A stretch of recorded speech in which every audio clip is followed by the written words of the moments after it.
Android mobile ഉപയോഗിക്കുന്ന എല്ലാവർക്കും അറിയാം പ്ലേ സ്റ്റോർ എന്നാൽ എന്താണ് എന്നുള്ളത്. അതായത് പ്ലേ സ്റ്റോർ നമുക്ക് ഇഷ്ടമുള്ള ആപ്ലിക്കേഷൻസുകളൊക്കെ അനായാസം ഇൻസ്റ്റാൾ ചെയ്യാനും അതുപോലെ തന്നെ നമുക്കത് വേണ്ട എന്നുണ്ടെങ്കിൽ നമ്മൾ അൺഇൻസ്റ്റാൾ ചെയ്യാനും ഉപയോഗിക്കുന്ന ഒരു സംഭവമാണ് പ്ലേ സ്റ്റോർ. വളരെ വിശ്വസ്തയോടുകൂടി നമുക്ക് ഏത് ആപ്ലിക്കേഷൻസുകളും പ്ലേ സ്റ്റോറിലൂടെ ഇൻസ്റ്റാൾ ചെയ്ത് ഉപയോഗിക്കാൻ സാധിക്കും. എന്നാൽ പ്ലേ സ്റ്റോറിൽ ഇത് മാത്രമല്ല, നമുക്കറിയാത്ത ഒരുപാട് ഫീച്ചേഴ്സുകൾ പ്ലേ സ്റ്റോറിൻ്റെ അകത്ത് അടങ്ങിയിരിക്കുന്നുണ്ട്.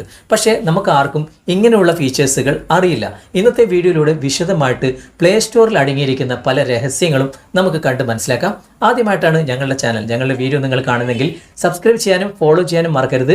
ചാനൽ നെയിമുകളൊക്കെ നിങ്ങൾക്ക് ഇവിടെ താഴെ ഇങ്ങനെ ഓടിക്കളിക്കുന്നതായിട്ട് കാണാൻ സാധിക്കും. അത് നിങ്ങൾ യൂട്യൂബിലാണെങ്കിൽ ഫേസ്ബുക്കിലാണെങ്കിൽ സെർച്ച് ചെയ്തിട്ട് നിങ്ങൾ ഫോളോ ചെയ്യാനും സബ്സ്ക്രൈബ് ചെയ്യാനും മറക്കരുത്. നമുക്ക് പെട്ടെന്ന് തന്നെ പ്ലേ സ്റ്റോറിൽ അടങ്ങിയിരിക്കുന്ന എല്ലാ രഹസ്യങ്ങളും വിശദമായിട്ട് ഇന്നത്തെ വീഡിയോയിലൂടെ പരിചയപ്പെടാം. ഞാനതിനായിട്ട് ഇവിടെ പ്ലേ സ്റ്റോർ ഓപ്പൺ ചെയ്യാണ്. ഇവിടെ ഒരുപാട് ആപ്ലിക്കേഷൻസുകൾ കാണാൻ സാധിക്കും. ഇതിൽ നിന്നും ഞാനൊരു ആപ്ലിക്കേഷൻ ഇവിടെ തിരഞ്ഞെടുക്കുകയാണ്. ഇപ്പോൾ ഈ ഒരു ആപ്ലിക്കേഷൻ നമുക്ക് ഇപ്പോൾ ഇൻസ്റ്റാൾ ചെയ്യേണ്ട ആവശ്യമില്ല. പക്ഷേ കുറച്ച് കഴിഞ്ഞാൽ നമുക്ക് ഈ ആപ്ലിക്കേഷൻ്റെ ആവശ്യമുണ്ട്. അപ്പോൾ നമ്മൾ ചെയ്യേണ്ടത് ഇവിടെ ഈ ആപ്ലിക്കേഷൻ എടുത്തതിന് ശേഷം വലതുവശത്ത് മുകളിൽ കാണുന്ന 3 ഡോട്ട്സിലൊന്ന് ക്ലിക്ക് ചെയ്യുക. ഇവിടെ ആഡ് ടു വിഷ് ലിസ്റ്റ് എന്നൊരു ഓപ്ഷൻ നിങ്ങൾ കാണാൻ സാധിക്കും. അവിടെ നിങ്ങളൊന്ന് ക്ലിക്ക് ചെയ്ത് കൊടുക്കുക. ഇപ്പോൾ ഈ ഒരു ആപ്ലിക്കേഷൻ വിഷ് ലിസ്റ്റിലേക്ക് വന്നിട്ടുണ്ട്. ഇനി ഈ ആപ്ലിക്കേഷൻ നമുക്കെങ്ങനെ കണ്ടെത്താൻ സാധിക്കും? അതിനായിട്ട് വീണ്ടും പ്ലേ സ്റ്റോർ ഓപ്പൺ ചെയ്തതിന് ശേഷം ഇവിടെ വലതുവശത്ത് മുകളിൽ കാണുന്ന ആ ഒരു പ്രൊഫൈൽ ഐക്കണിൽ നിങ്ങളൊന്ന് ക്ലിക്ക് ചെയ്യുക. അതിനുശേഷം ഇവിടെ ലൈബ്രറി എന്നൊരു ഓപ്ഷൻ നിങ്ങൾ കാണാൻ സാധിക്കും. ജസ്റ്റ് നിങ്ങൾ അവിടെ ഒന്ന് ക്ലിക്ക് ചെയ്ത് കഴിഞ്ഞാൽ ഇവിടെ നിങ്ങൾക്ക് കാണാം വിഷ് ലിസ്റ്റ് എന്നൊരു ഓപ്ഷൻ നിങ്ങൾക്ക് കാണാൻ സാധിക്കും. അവിടെ നിങ്ങൾ ക്ലിക്ക് ചെയ്ത് കഴിഞ്ഞാൽ ഈ ഒരു ആപ്ലിക്കേഷൻ ഇവിടെ നിങ്ങൾക്ക് കാണാൻ സാധിക്കും. നിങ്ങൾക്ക് ഇവിടെ നിന്ന് യഥേഷ്ടം ഈ ആപ്ലിക്കേഷൻ ഇൻസ്റ്റാൾ ചെയ്ത് ഉപയോഗിക്കാൻ സാധിക്കും. ഇനി നിങ്ങൾക്ക് ഈ ഒരു ആപ്ലിക്കേഷൻ വേണ്ട എങ്കിൽ, അതായത് വിഷ് ലിസ്റ്റിൽ നിങ്ങൾക്ക് വേണ്ട എങ്കിൽ ഇത് ലോങ് പ്രസ് ചെയ്ത് കഴിഞ്ഞാൽ ഇവിടെ റിമൂവ് എന്നൊരു ഓപ്ഷൻ നിങ്ങൾ കാണാൻ സാധിക്കും.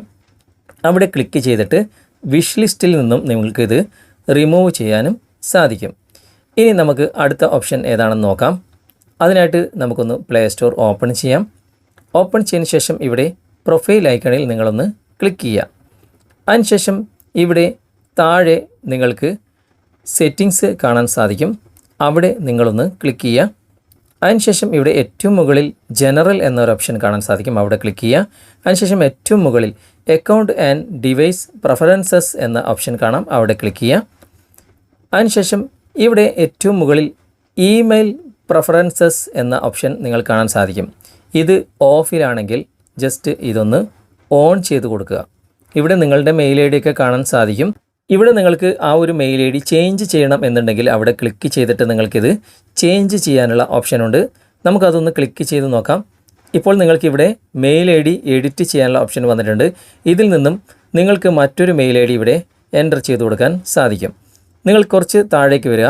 ഇവിടെ നിങ്ങൾക്ക് മറ്റൊരു ഓപ്ഷൻ കാണാൻ സാധിക്കും, ഹിസ്റ്ററി എന്നൊരു ഓപ്ഷൻ. അതായത് നിങ്ങൾ ഇതുവരെ പ്ലേ സ്റ്റോറിൽ സെർച്ച് ചെയ്തിട്ടുള്ള എല്ലാ ഹിസ്റ്ററികളും നിങ്ങൾക്ക് ക്ലിയർ ചെയ്യണം എന്നുണ്ടെങ്കിൽ ഇവിടെ നിന്നാണ് നമുക്ക് ക്ലിയർ ചെയ്യാൻ സാധിക്കുക. ഒരുപാട് ആപ്ലിക്കേഷൻ നിങ്ങൾ സെർച്ച് ചെയ്തിട്ടുണ്ടാകും. ഇവിടെ ക്ലിക്ക് ചെയ്തിട്ട് നിങ്ങൾക്ക് ക്ലിയർ ഹിസ്റ്ററി എന്ന ഭാഗം ക്ലിക്ക് ചെയ്യുകയാണെങ്കിൽ നിങ്ങൾ ഇതുവരെ സെർച്ച് ചെയ്തിട്ടുള്ള എല്ലാ ഹിസ്റ്ററികളും നിങ്ങൾക്ക് ഇവിടെ നിന്ന് ക്ലിയർ ചെയ്യാനുള്ള ഓപ്ഷൻ ഇവിടെയാണ് ഉള്ളത്. നിങ്ങൾക്ക് ആവശ്യമില്ല എങ്കിൽ മൊത്തം ഇതൊന്ന് ക്ലിയർ ചെയ്യുന്നതും പ്ലേ സ്റ്റോറിൻ്റെ നല്ലൊരു ഉപയോഗത്തിന് നിങ്ങൾക്ക് ഉപകാരപ്രദമായിരിക്കും. അതിന് തൊട്ട് താഴെ നിങ്ങൾ ഇവിടെ തീംസ് എന്നൊരു ഓപ്ഷനുണ്ട്. അവിടെ ക്ലിക്ക് ചെയ്ത് കഴിഞ്ഞാൽ നിങ്ങൾക്ക് ഇഷ്ടമുള്ള തീംസ് ഇവിടെ നിന്നും സെലക്ട് ചെയ്യാൻ സാധിക്കും. അതായത് ഡാർക്ക് വേണോ, ലൈറ്റ് വേണോ, അല്ലെങ്കിൽ സിസ്റ്റത്തിൽ നിങ്ങൾ ഏതാണ് ഉപയോഗിച്ചത് അതൊക്കെ നിങ്ങൾക്ക് ഇവിടെ സെലക്ട് ചെയ്യാനുള്ള ഓപ്ഷനുണ്ട്. അതിനുശേഷം നിങ്ങൾ ബാക്ക് വന്നിട്ട് പ്ലേ സ്റ്റോറിൻ്റെ പ്രൊഫൈലേക്കെങ്കിലും ക്ലിക്ക് ചെയ്തിട്ട് സെറ്റിങ്സ് ഓപ്പൺ ചെയ്യുക. നേരത്തെ ജനറൽ ആയിരുന്നു ഓപ്പൺ ചെയ്തത്. അതിന് തൊട്ട് താഴെ നെറ്റ്വർക്ക് പ്രിഫറൻസസ് എന്ന ഭാഗത്ത് നിങ്ങൾ ക്ലിക്ക് ചെയ്യുക. ഏറ്റവും മുകളിൽ ആപ്പ് ഡൗൺലോഡ് പ്രിഫറൻസസ് എന്ന ഭാഗം നിങ്ങൾ കാണാൻ സാധിക്കും. അവിടെ നിങ്ങൾ ക്ലിക്ക് ചെയ്തിട്ട് ആസ്ക് മീ എവരി ടൈം എന്ന ഭാഗത്തേക്ക് നിങ്ങൾ മാറ്റി കൊടുക്കുക. കാരണം ആപ്ലിക്കേഷൻസുകൾ ഡൗൺലോഡ് ചെയ്യുന്നത് മാനുവലായിട്ട്, അതായത് നിങ്ങൾക്ക് ഇഷ്ടമുള്ളപ്പോൾ മാത്രം നിങ്ങൾക്ക് അപ്ഡേറ്റ് ചെയ്താൽ അല്ലെങ്കിൽ അത് ഡൗൺലോഡ് ചെയ്താൽ മതി എന്ന ആ ഒരു ഓപ്ഷനാണ് ഇവിടെ ഉള്ളത്. അത് നിങ്ങൾ മാറ്റി കൊടുത്തതിന് ശേഷം തൊട്ട് താഴെ ഓട്ടോ അപ്ഡേറ്റ് ആപ്സ് എന്ന ഭാഗം നിങ്ങൾ ക്ലിക്ക് ചെയ്തിട്ട് ഇവിടെ ഡോൺ ഓട്ടോ അപ്ഡേറ്റ് ആപ്സ് എന്ന ഭാഗത്തേക്ക് മാറ്റി കൊടുക്കുക. ഇതെന്തിനാണെന്ന് വെച്ച് കഴിഞ്ഞാൽ നിങ്ങൾ നെറ്റ്വർക്ക് കണക്ട് ചെയ്യുമ്പോൾ തന്നെ എല്ലാ ആപ്ലിക്കേഷൻസുകളും ഓട്ടോമാറ്റിക്കായിട്ട് അപ്ഡേറ്റ് ചെയ്യുമ്പോൾ മൊബൈൽ ഒന്ന് ഹാങ് ആകും. അതുപോലെ തന്നെ നിങ്ങളുടെ ഡാറ്റകൾ പെട്ടെന്ന് തീരാനും ചാൻസ് ഉണ്ട്. അത് ഡോണ്ട് ഔട്ടോ അപ്ഡേറ്റ് ആപ്സ് എന്ന ഭാഗത്തേക്ക് മാറ്റി കൊടുത്താൽ മാനുവലായിട്ട് നിങ്ങൾക്ക് അപ്ഡേറ്റ് ചെയ്യാവുന്നതേ ഉള്ളൂ. അതിനുശേഷം ഇവിടെ ഔട്ടോ പ്ലേ വീഡിയോസ് എന്ന ഭാഗം നിങ്ങൾ ക്ലിക്ക് ചെയ്തിട്ട് അത് നിങ്ങൾക്ക് വേണമെങ്കിൽ ഡോണ്ട് ഔട്ടോ പ്ലേ വീഡിയോസ് എന്ന ഭാഗത്തേക്ക് മാറ്റി കൊടുക്കുന്നത് വളരെ നല്ലതായിരിക്കും. അല്ലെങ്കിൽ വൈഫൈ ഓൺലി എന്ന ഭാഗത്ത് മാറ്റി കൊടുക്കുന്നത് നല്ലതായിരിക്കും. ഇവിടെ ഇത്രയും കാര്യങ്ങൾ നിങ്ങൾ ശ്രദ്ധിക്കുക. അതിനുശേഷം നിങ്ങൾ ജസ്റ്റ് ഒന്ന് ബാക്ക് വരിക. അതിനുശേഷം വീണ്ടും നമുക്ക് ആ ഒരു പ്ലേ സ്റ്റോറിൻ്റെ പ്രൊഫൈൽ ഐക്കണിൽ ക്ലിക്ക് ചെയ്തിട്ട് ഇവിടെ പ്ലേ പ്രൊട്ടക്റ്റ് എന്നൊരു ഓപ്ഷൻ കാണാൻ സാധിക്കും. അവിടെ ജസ്റ്റ് ഒന്ന് ക്ലിക്ക് ചെയ്യുക. അതിനുശേഷം നിങ്ങളുടെ ആപ്ലിക്കേഷൻസുകളൊക്കെ ഇവിടെ കാണാൻ സാധിക്കും. അത് പ്ലേ സ്റ്റോറിൻ്റെ അകത്താണെങ്കിലും പുറത്താണെങ്കിലും എല്ലാ ആപ്ലിക്കേഷൻസുകളും ഇവിടെ ഉണ്ടാകും. ഇവിടെ സ്കാൻ എന്ന ഭാഗത്ത് നിങ്ങളൊന്ന് ക്ലിക്ക് ചെയ്യുക. ഇവിടെ മൊത്തത്തിൽ സ്കാനായി വരുന്നതായിട്ട് നിങ്ങൾക്ക് കാണാൻ സാധിക്കും. ഇതിൽ എന്തെങ്കിലും പ്രശ്നമുണ്ടെങ്കിൽ ഇവിടെ തന്നെ നിങ്ങൾക്ക് കാണിച്ചു തരും. ഇപ്പോൾ എല്ലാം ഇവിടെ സ്കാനായി വന്നിട്ടുണ്ട്. ഇവിടെ ഏറ്റവും മുകളിൽ നോ ഹാംഫുൾ ഫൗണ്ട് എന്ന് ഇവിടെ കാണുന്നുണ്ട്. നോ ഹാംഫുൾ ആപ്സ് ഫൗണ്ട് എന്ന് കാണിക്കുന്നുണ്ട്. ഗ്രീൻ കളറും ഇവിടെ ഏറ്റവും മുകളിൽ കാണാം. എൻ്റെ മൊബൈലിൽ ഹാംഫുൾ ആയിട്ടുള്ള ഒരു ആപ്ലിക്കേഷനും ഇല്ല എന്ന് സ്കാൻ ചെയ്തിട്ട് ഇവിടെ മനസ്സിലാക്കാൻ സാധിച്ചിട്ടുണ്ട്. ഏറ്റവും മുകളിൽ കാണുന്ന ഈ സെറ്റിങ്സിൻ്റെ ഗിയർ ചിഹ്നത്തിൽ ക്ലിക്ക് ചെയ്ത് കഴിഞ്ഞാൽ 2 ഓപ്ഷൻസുകൾ ഇവിടെ കാണാൻ സാധിക്കും. ഏറ്റവും മുകളിൽ സ്കാൻ ആപ്സ് വിത്ത് പ്ലേ പ്രൊട്ടക്റ്റ് എന്നും അതുപോലെ തന്നെ ഇംപ്രൂവ് ഹാംഫുൾ ആപ്സ് ഡിറ്റക്ഷൻ എന്ന ഈ ഒരു ഓപ്ഷൻ, അതായത് 2 ഓപ്ഷനും നിങ്ങൾ ഓൺ ആക്കി വെക്കുക. തൊട്ട് താഴെ കാണുന്ന ആപ്പ് പ്രൈവസി എന്ന ഭാഗത്ത് ക്ലിക്ക് ചെയ്താൽ ഇവിടെ നിങ്ങൾ കാണാൻ സാധിക്കും നിങ്ങൾ യൂസ് ചെയ്യാത്ത ആപ്ലിക്കേഷൻസുകൾ ഉണ്ടെങ്കിലൊക്കെ നിങ്ങൾക്ക് ഇവിടെ കാണാൻ സാധിക്കും. അങ്ങനെ ഏതെങ്കിലും ആപ്ലിക്കേഷൻസ് ഉണ്ടെങ്കിൽ അത് നിങ്ങൾ ഇവിടുന്ന് അൺഇൻസ്റ്റാൾ ചെയ്തതും പ്ലേ സ്റ്റോറിൻ്റെ ആ ഒരു നല്ല പ്രവർത്തനത്തിന് ഉപകാരപ്രദമായിരിക്കും. യൂസ് ചെയ്യാത്ത ആപ്ലിക്കേഷൻ വേണ്ടല്ലോ നമുക്കൊന്ന് ബാക്ക് വരാം.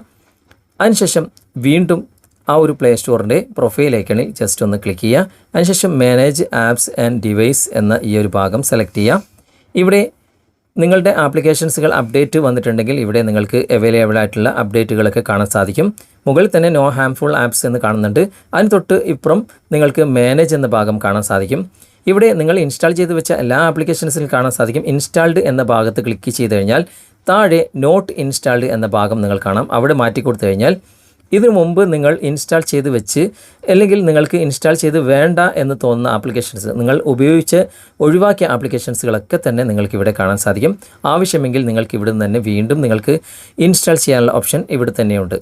ഇനി നിങ്ങൾക്ക് അങ്ങനെ ഏതെങ്കിലും ആപ്ലിക്കേഷൻസിൽ നഷ്ടപ്പെട്ടിട്ടുണ്ടെങ്കിൽ അതും നിങ്ങൾക്ക് ഇവിടെ നിന്ന് തിരഞ്ഞെടുക്കാം. ഓക്കെ, അതിനുശേഷം ബാക്ക് വന്നതിന് ശേഷം വീണ്ടും പ്രൊഫൈൽ ഐക്കണിൽ ക്ലിക്ക് ചെയ്തിട്ട് മാനേജ് ആപ്സ് ആൻഡ് ഡിവൈസ് എന്ന ഭാഗം വീണ്ടും ക്ലിക്ക് ചെയ്യുക. ഓവർവ്യൂ എന്ന ഭാഗത്ത് നിങ്ങൾ മാറ്റിക്കൊടുത്തതിന് ശേഷം ഇവിടെ താഴെ ഇവിടെ ആപ്ലിക്കേഷൻസുകളൊക്കെ തന്നെ നമുക്ക് ഷെയർ ചെയ്യാനുള്ള ഓപ്ഷൻ പ്ലേ സ്റ്റോർ തന്നെ നൽകിയിട്ടുണ്ട്. സെൻഡ് എന്ന ഭാഗത്ത് ക്ലിക്ക് ചെയ്തിട്ട് നമുക്ക് മറ്റുള്ളവർക്ക് സെൻഡ് ചെയ്ത് കൊടുക്കാം. റിസീവ് എന്ന ഭാഗം അവിടെ സെലക്ട് ചെയ്തിട്ട് അവർക്ക് റിസീവ് ചെയ്യാനും സാധിക്കും. തൊട്ട് താഴെ നമുക്ക് റേറ്റിംഗ് ആൻഡ് റിവ്യൂസ് എന്ന ഭാഗമുണ്ട്. അവിടെ ക്ലിക്ക് ചെയ്ത് കഴിഞ്ഞാൽ നമുക്ക് നമ്മുടെ മൊബൈലിലുള്ള എല്ലാ ആപ്ലിക്കേഷൻസുകളുടെ റേറ്റിംഗ് നമുക്ക് കൊടുക്കാൻ സാധിക്കും. നമുക്കിഷ്ടപ്പെട്ട ആപ്ലിക്കേഷൻ ആണെങ്കിൽ 5 സ്റ്റാർ തന്നെ നമുക്ക് കൊടുക്കാം. അതുപോലെ തന്നെ റിവ്യൂ എന്ന ഭാഗത്ത് നമുക്ക് ഇഷ്ടമുള്ള കമൻറ്റുകൾ, ഇത് നല്ല ആപ്ലിക്കേഷൻ ആണെങ്കിൽ അതിൻ്റെ കമൻറ്റുകൾ ഇവിടെ റിവ്യൂ എന്ന ഭാഗത്ത് ക്ലിക്ക് ചെയ്തിട്ട് ഈ ഒരു ബോക്സിൽ നമുക്ക് റിവ്യൂവിൻ്റെ സംബന്ധിച്ച എല്ലാ കാര്യങ്ങളും നമുക്കിവിടെ എഴുതിയിട്ട് നമുക്ക് പോസ്റ്റ് ചെയ്യാൻ സാധിക്കും. ആ ആപ്ലിക്കേഷൻ്റെ ഡെവലപ്പർക്ക് നമ്മൾ പോസ്റ്റ് ചെയ്ത ആ ഒരു റിവ്യൂ അവർക്ക് കാണാനും സാധിക്കും. ഇങ്ങനെ ഒരുപാട് കാര്യങ്ങൾ പ്ലേ സ്റ്റോറിൽ തന്നെ അടങ്ങിയിട്ടുണ്ട്. ചെറിയൊരു എൻ്റെ അറിവുകൾ മാത്രമാണ് ഞാൻ ഇന്ന് നിങ്ങളുമായിട്ട് ഷെയർ ചെയ്തത്. ഇതിൽ പല കാര്യങ്ങളും നിങ്ങൾക്ക് അറിയാത്തതായിരിക്കും. അറിവുള്ളവർക്ക് വേണ്ടി തീർച്ചയായിട്ടും നിങ്ങൾ നിങ്ങളുടെ ഈ ഒരു അറിവ് ഷെയർ ചെയ്ത് കൊടുക്കുക. ഈ വീഡിയോ നിങ്ങൾക്ക് ഉപകാരപ്രദമായി എന്ന് തോന്നുന്നുണ്ടെങ്കിൽ നിങ്ങളുടെ കൂട്ടുകാരിലേക്കും വീഡിയോ ഷെയർ ചെയ്തെത്തിക്കുക. അതുപോലെ തന്നെ വീഡിയോ കുറിച്ചുള്ള അഭിപ്രായങ്ങളും നിർദ്ദേശങ്ങളും നിങ്ങൾ കമൻറ്റായി രേഖപ്പെടുത്തുക. വീഡിയോ ഇഷ്ടമായിട്ടുണ്ടെങ്കിൽ ലൈക്ക് ചെയ്യാനും കമൻറ്റ് ചെയ്യാനും ഷെയർ ചെയ്യാനും മറക്കരുത്. അടുത്ത നല്ലൊരു വീഡിയോയുമായി അടുത്ത അവസരത്തിൽ നമുക്ക് വീണ്ടും കണ്ടുമുട്ടാം. Thanks for watching. Bye-bye.